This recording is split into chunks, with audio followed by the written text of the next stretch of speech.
तुम्ही ओबीसी मध्ये येण्यासाठी दुसऱ्यांची घरं जाळता, ऑफिस जाळता, एक शहर जाता, गावबंदी करता आणि मग तुम्हाला या शूद्रांमध्ये काय यायचंय? आम्हाला हिलोना इतक्या वर्ष 75 वर्ष या व्यवस्थेपासून आम्हाला लांब ठेवलं। मी त्या जरंगे पाटलांना सांगू इच्छिते, आरक्षण हे गरिबी हटावचा कार्यक्रम नाहीये। आरक्षण हे सामाजिक विषमता दूर करण्यासाठी संविधानाने दिलेला विषय आहे। आम्हाला सहजासहजी आरक्षण भेटलेलं नाहीये। माननीय छगन भुजबळ साहेबांनी आरक्षणाच्या मुद्द्यावर मंडल आयोग महाराष्ट्रात लागू होण्यासाठी शिवसेनेच्या इतका मोठ्या पदावर असताना राजीनामा दिला होता। तेच काम डॉक्टर बाबासाहेब आंबेडकरांचा आदर्श घेऊन केलेलं होतं त्यांनी। कारण पहिलं आरक्षण 346 जातींना तर बाबासाहेबांनी दिलं होतं, त्यानंतर मंडल आयोग लागू झालं। व्हीपी सिंग हे पंतप्रधान असताना आपल्याला आरक्षण भेटलेलं आहे। भुजबळ साहेब हा महाराष्ट्रातील आरक्षणाचे जनक आहेत ओबीसीचे। त्यामुळे मी तुम्हाला आवाहन करू इच्छिते की जातीचं राजकारण सोडून आपल्या ओबीसी मधलं गट तट पक्षाचे जोडे बाजूला ठेवून आपल्याला फक्त आणि फक्त ओबीसी सर्व आणि भुजबळ साहेबांच्या पाठीशी, त्या वाघाच्या पाठीशी एकमुखाने आपल्याला राहायचं। सिस्टीम साधी सोपी नाहीये। जरंगे पाटलाच्या पाठीमाग हात कुणाचे तुम्हाला सगळ्यांना माहितीये। प्रस्थापित इथले आमदार खासदार विधिमंडळामध्ये मंत्री महोदय आमचे भुजबळ साहेबांच्या अंगावर धावून जातात, मग तिथे या जिल्ह्याचा एकही खासदार एकही आमदार भुजबळ साहेबांच्या पाठीशी बोलत नाही। मी महाराष्ट्रात तर बोलतच नाहीये ह्या जिल्ह्यात तर आपण 85% ओबीसी आणि इतर जाती मागासवर्गीय आहोत। मग या इथल्या प्रस्थापितांना, महाराष्ट्रातल्या आमदारांना, मराठा समाजाच्या आमदारांना ओबीसीच्या मतांची भीती वाटत नाही का? मुक्तांनी आपलं घाम गळलेला आहे। आपल्या भटके मुक्तांच्या पोराच्या अंगावर कपडा नसतो, अंगावर पूर्ण कपडे घालायला सुद्धा मिळत नाही। अशा परिस्थितीमध्ये गेले 75 वर्ष भारत स्वतंत्र होऊन सुद्धा आपल्याला ह्या परिस्थितीत जगावं लागतं।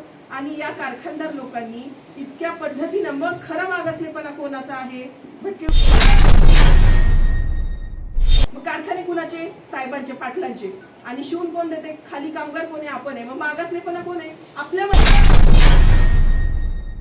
साहेब पण आमचेच आहेत, आम्ही त्यांना खूप मानतो, पण ही आमची अपेक्षा आहे की गरिबांचा पण त्यांनी विचार केला पाहिजे। आमची योजना, आमचं आरक्षण सुरक्षित राहिलं पाहिजे। होणाऱ्या महाएल्गार सभेची सुरुवात म्हणून बैठकीचं नियोजन आज शासकीय विश्रामगृह उमरगा येथे झालेलं आहे। आणि या बैठकीला अतिशय उत्साह असा दिसलेला आहे। ओबीसीचे सर्व समाज बांधव यांनी उपस्थिती लावलेली आहे। मी सर्व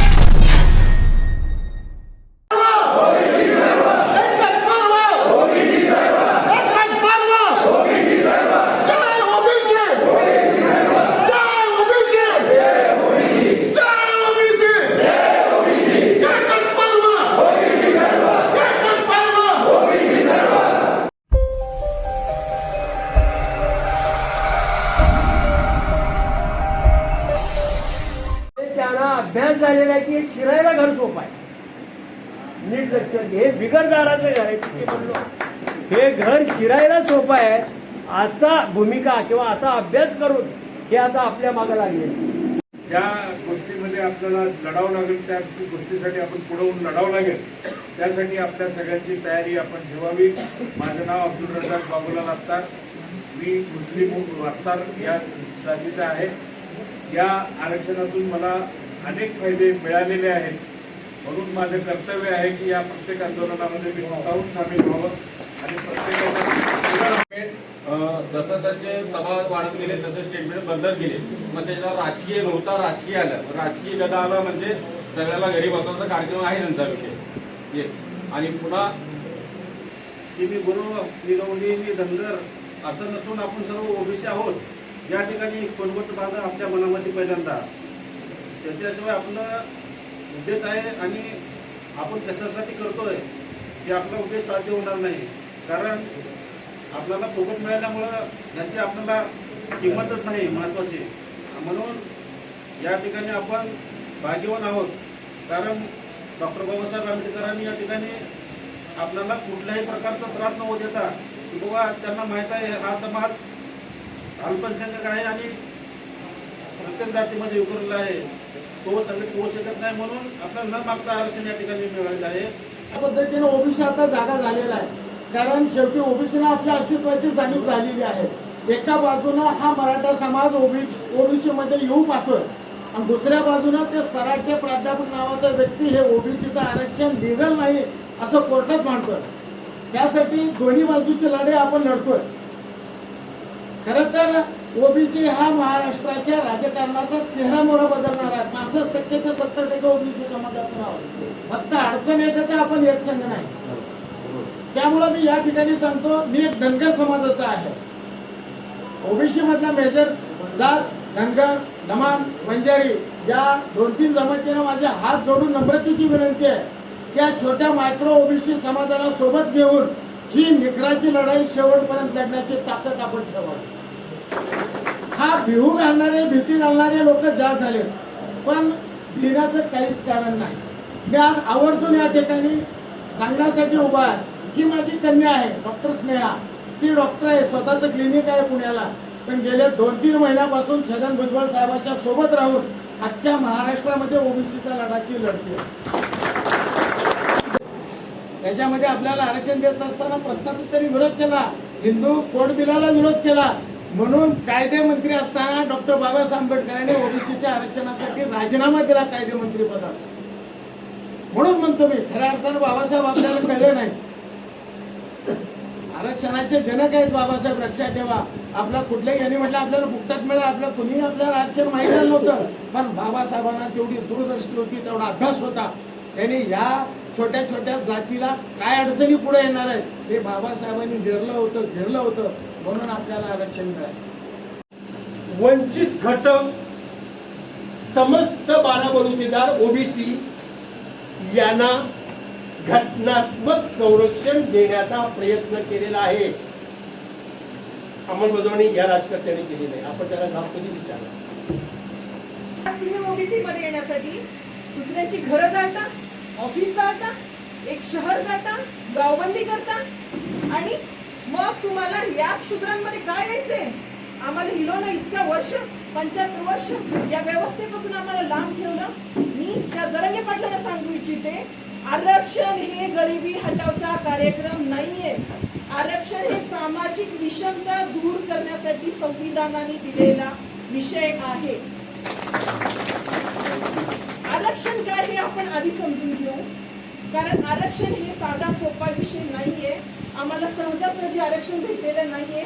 माननीय छगन भुजबळ साहेबांनी आरक्षणाच्या मुद्द्यावर मंडल आयोग महाराष्ट्रात लागू होण्यासाठी शिवसेनेच्या इतका मोठ्या पदावर असताना राजीनामा दिला होता. तेच काम डॉक्टर बाबासाहेब आंबेडकरांचा आदर्श घेऊन केलेलं होतं त्यांनी. कारण बाबासाहेबांनी पण 340 कलम सगळ्यात सुरुवातीला आरक्षण ओबीसीसाठी दिलं होतं, 141 कलम एसटी साठी दिला आणि शेवटी 142 कलम हे एसटी समाजासाठी दिलं होतं. म्हणून आपल्यावर बाबासाहेबांचे उपकार तितकेच आहेत, कारण सगळ्यात पहिलं आरक्षण 346 जातींना तर बाबासाहेबांनी दिलं होतं. त्यानंतर मंडल आयोग लागू झालं, व्हीपी सिंग हे पंतप्रधान असताना आपल्याला आरक्षण भेटलेलं आहे. भुजबळ साहेब हा महाराष्ट्रातील आरक्षणाचे जनक आहेत ओबीसीचे. त्यामुळे मी तुम्हाला आव्हान करू इच्छिते की जातीचं राजकारण सोडून आपल्या ओबीसी मधलं गट तट पक्षाचे जोडे बाजूला ठेवून आपल्याला फक्त आणि फक्त ओबीसी सर्व आणि भुजबळ साहेबांच्या पाठीशी, त्या वाघाच्या पाठीशी एकमुखाने आपल्याला राहायचं. मी माळी समाजाची नाहीये, पण मी भटके विमुक्तातली आहे, ओबीसीची आहे. बालाबंतदार इथे सगळे समाज बसलेले आहेत. तर माझं कर्तव्य आहे की जो माणूस आपल्यासाठी विधिमंडळामध्ये जीवाची बाजी लावून लढतो, साहेबांना गोळी मारण्याचे धमकीचे किती प्रयत्न होत आहेत, फोन येत आहेत, मेसेज येत आहेत, तरी तो वाघ एकटा लढतोय. जरांगे पाटलांना अंगावर घेतोय, कारण हे सिस्टीम साधी सोपी नाहीये. जरांगे पाटलाच्या पाठीमाग हात कुणाचे तुम्हाला सगळ्यांना माहितीये. प्रस्थापित इथले आमदार खासदार विधिमंडळामध्ये मंत्री महोदय आमचे भुजबळ साहेबांच्या अंगावर धावून जातात. मग तिथे या जिल्ह्याचा एकही खासदार, एकही आमदार भुजबळ साहेबांच्या पाठीशी बोलत नाही. मी महाराष्ट्राचं तर बोलतच नाहीये, ह्या जिल्ह्यापुरतं बोलते. इथे एवढा 80% ओबीसी, एससी, एसटी, मुस्लिम समाज, सगळे समाज 80% आहोत आपण. 80% बिहारच्या जनगणनेनुसार महाराष्ट्राची जनगणना काउंट केली तर आपण 85% ओबीसी आणि इतर जाती मागासवर्गीय आहोत. मग या इथल्या प्रस्थापितांना, महाराष्ट्रातल्या आमदारांना, मराठा समाजाच्या आमदारांना ओबीसीच्या मतांची भीती वाटत नाही का? वाटत नाही का? मी फक्त जिल्ह्यापुरतं बोलते. इथे जे कोणी आमदार आहेत त्यांना ओबीसीच्या आरक्षणाची भीती वाटत नाही का? विधिमंडळाचं अधिवेशन चालू आहे, किती लोकांनी ओबीसीच्या आरक्षणावर प्रश्न उठवला? किती लोकांनी उठवला? का नाही उठवला? कारण आपण संघटित नाहीये. त्या आमदाराला जाब विचारत नाही. जर तुम्ही आमच्या आरक्षणावर नाही बोललात तर इथून पुढे ओबीसीचं मतदान तुम्हाला मिळणार नाही. ओबीसी फक्त नाही, ओबीसी मध्ये 346 जाती आहेत मित्रांनो. आणि या 346 जाती जे आहेत, आता कैकाडी समाज आहे, लोहार सुतार, भिल्ल समाज आहे, पालावर राहणारा समाज आहे, जो इथे आणखी पण या समूहामध्ये इथे बैठकीला येऊ शकत नाही, कारण त्याला आरक्षण म्हणजे काय, ही चळवळ म्हणजे काय हेच माहिती नाहीये. अशा समूहाचं जरांगे पाटील नाव घेतात का? घेतात का? जरांगे पाटील कधी कैकाडी समाजाच्या माणसावर बोलतात का? वडार समाजाच्या माणसावर बोलतात का? भिल्ल समाजाच्या पारध्याच्या चांभाराच्या माणसावर कधी बोलतात का? ते कुठे राहतात? ह्या व्यवस्थेच्या बाहेर राहतात. मग त्यांची गरिबी तुम्हाला दिसत नाही का? त्यांचं आरक्षण त्यांचं तुम्हाला दिसत नाही का? आमचं तर जाऊ द्या हो, आम्ही ओबीसी जे छोट्या छोट्या जाती आम्ही शिकलो, आम्ही तर त्याच्यासाठी भांडतोच आहे. पण ज्या व्यवस्थेच्या बाहेर फेकले गेलेल्या 300 जाती त्यांच्याबद्दल हे प्रस्थापित आमदार आणि जरांगे पाटील कधी बोलणार याचीच आम्ही वाट बघतोय. कारण आम्ही नेहमी मराठा समाजाला नेतृत्व दिलं, त्यांनाच बाप मानलं, त्यांनाच मोठा भाऊ म्हणलं. मोठा भाऊ भाऊ म्हणून छोट्या भावाच्या घरात घुसखोरी यांनी सुरू केली. मग तुम्ही येऊ येणार त्या मोठ्या भावाला घरात?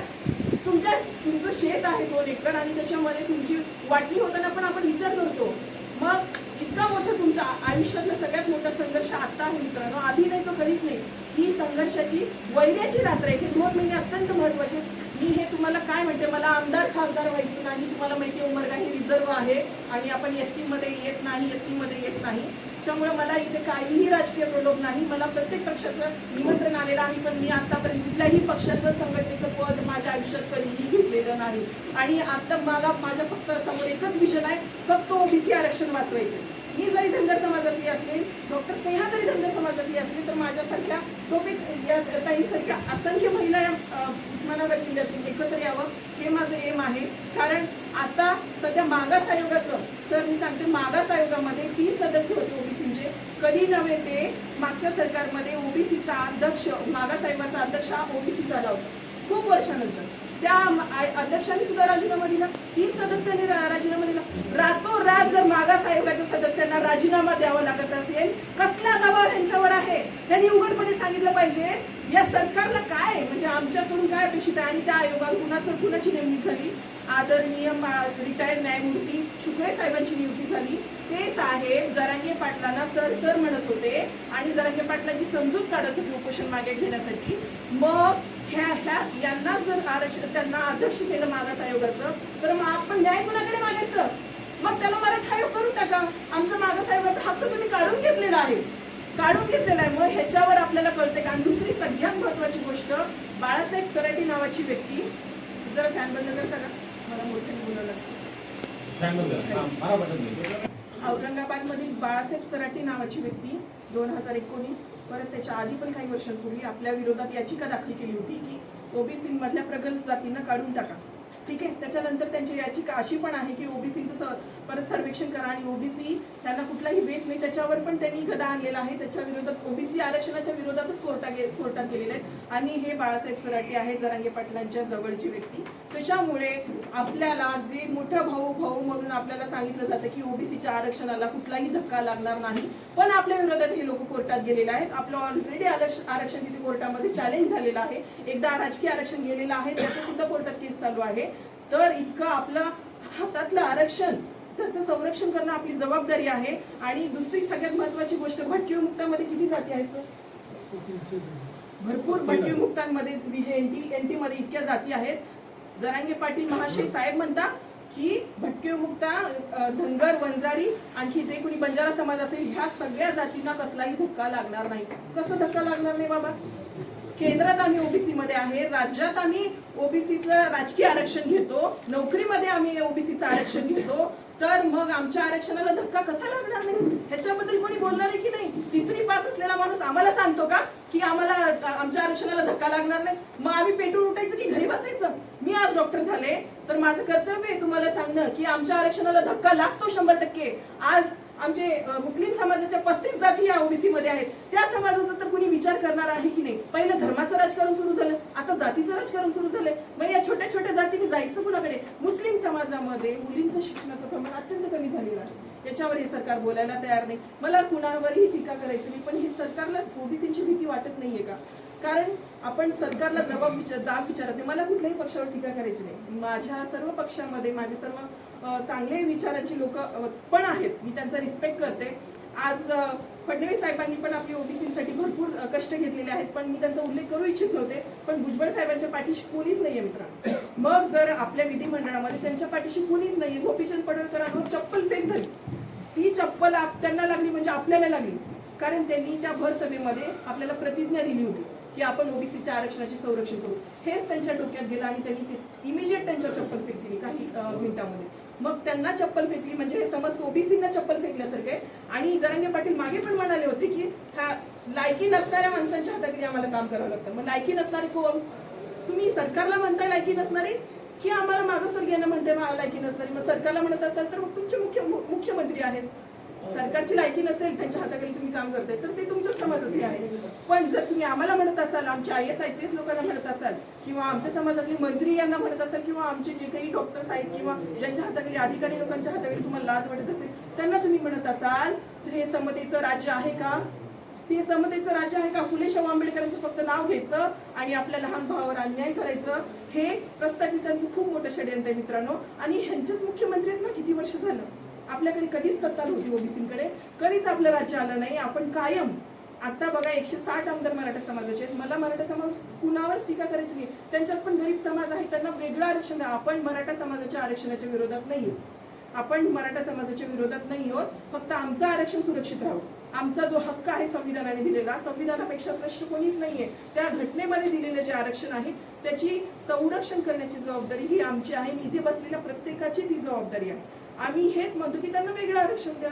मग ह्याच्यामध्ये आमचं चुकलं काय? भुजबळ साहेब तेच म्हणतात, फडणवीस साहेब तेच म्हणतात, वडेट्टीवार साहेब तेच म्हणतात, शरद पवार साहेब तेच म्हणतात, अजित पवार साहेब तेच म्हणतात, आणखी उद्धव ठाकरे तेच म्हणतात, सगळे तेच म्हणतात की फक्त मराठा समाजाला आरक्षण द्या, पण ओबीसीच्या आरक्षणाला धक्का न लागता. मुख्यमंत्री साहेब पण तेच म्हणतात की आम्ही ओबीसीच्या आरक्षणाला धक्का लागू देणार नाही. मग मागच्या दराने कुणबी सर्टिफिकेट कुणाला देताय तुम्ही?